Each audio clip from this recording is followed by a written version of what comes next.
রসুলের ভালোবাসা বলে দিয়ে যায়। সাহাবীদের মধ্যে অনেক সাহাবী নবীর কদমে কালেমা পড়লেন। ইসলাম আজকে যত সহজ, ওই দিনে এত সহজ ছিল না, কত কঠিন। একজন কালেমা পড়লেন, সাহাবীর নাম হযরতে খাব্বাব রাদিয়াল্লাহু আনহু। আহা, হযরত ওমর রাদিয়াল্লাহু আনহুর সামনে একদিন গায়ের চাদর সরিয়ে ফেললেন। গায়ের মধ্যে বড় বড় গর্ত হয়ে গেছে, গোশত জায়গায় জায়গায় নাই, সাদা সাদা ফেতফেতা হয়ে গেছে। হযরত ওমর ডাকতে বলেন, খাব্বাব রে, তোমার কি কোনোদিন বসন্ত হয়েছিল? তোমার পিঠের মধ্যে এরকম বড় বড় গর্ত কেন, সাদা সাদা হয়ে গেছে কেন রে খাব্বাব? চোখের পানি দিয়ে খাব্বাব ডাক দিয়ে বলেন, ইয়া রাসূলুল্লাহ, ইয়া আমিরাল মুমিনিন, আমার কোনোদিন বসন্ত হয় নাই, তাহলে পিঠের মধ্যে জায়গায় জায়গায় গোশত নাই, কারণ কি? সাদা সাদা হয়ে গেছে, কারণ কি?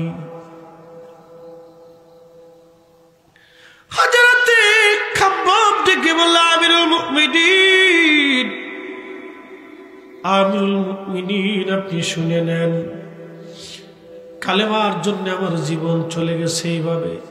হুজুর, আমি যেই দিন কালেমা পড়লাম, আমি ছিলাম কামার, লোহা দিয়ে আমি অস্ত্রপাতি বানাইতাম, কয়লাগুলি আগুন দিয়ে গরম করলাম, কাফেররা এসে আমারে ধরে হাত পা গুলি চরমভাবে বেঁধে ফেলল।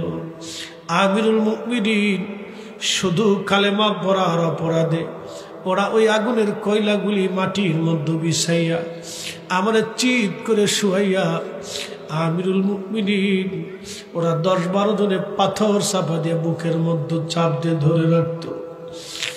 প্রচন্ড গরমে আগুনের কয়লাগুলি আমার চামড়ারে পুড়াইয়া পুড়াইয়া আমার চামড়ার ভিতর থেকে রক্ত আর চর্বিগুলি পড়ে পড়ে কয়লা নিভে যাইত।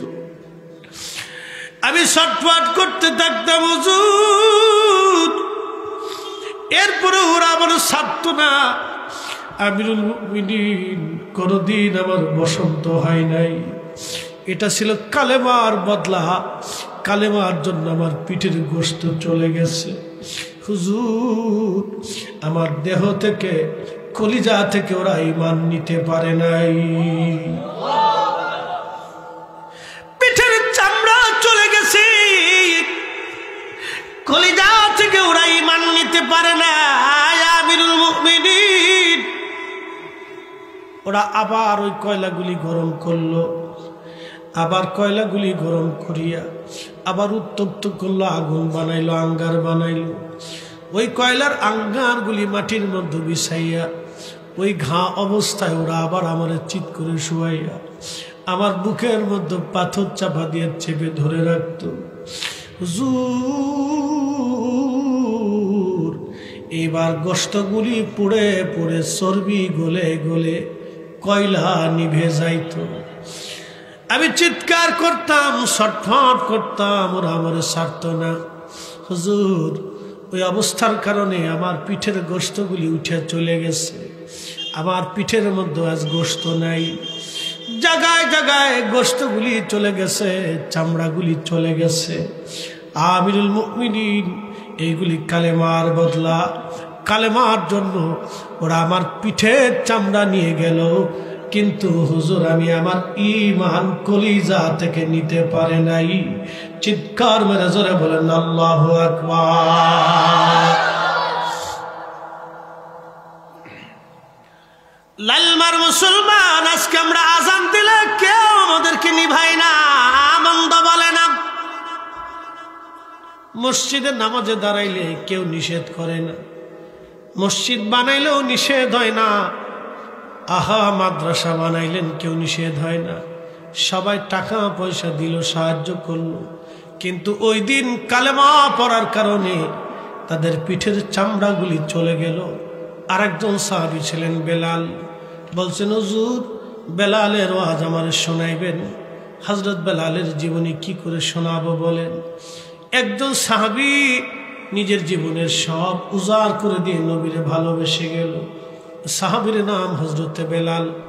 বেলালরে এত পরিমাণে নির্যাতন বেলালকে করা হয়েছিল, বেলালের মতো এত অধিক সময় নির্যাতনের শিকার কেউ হয় নাই। হযরত বেলালের মতো এত মার কারো নসিবে জুটে নাই। কালেমার কারণে বেলালকে এমন ভাবে মারা হতো, দিনের পর দিন, মাসের পর মাস, রাতের পর রাত। কত রজনী বেলালের শরীরের যন্ত্রণায় ঘুমাইতে পারে নাই, কতদিন ক্ষুধায় থেকে থেকে বেলাল এ জীবন পার করে দিয়েছে, ক্ষুধায় থেকে।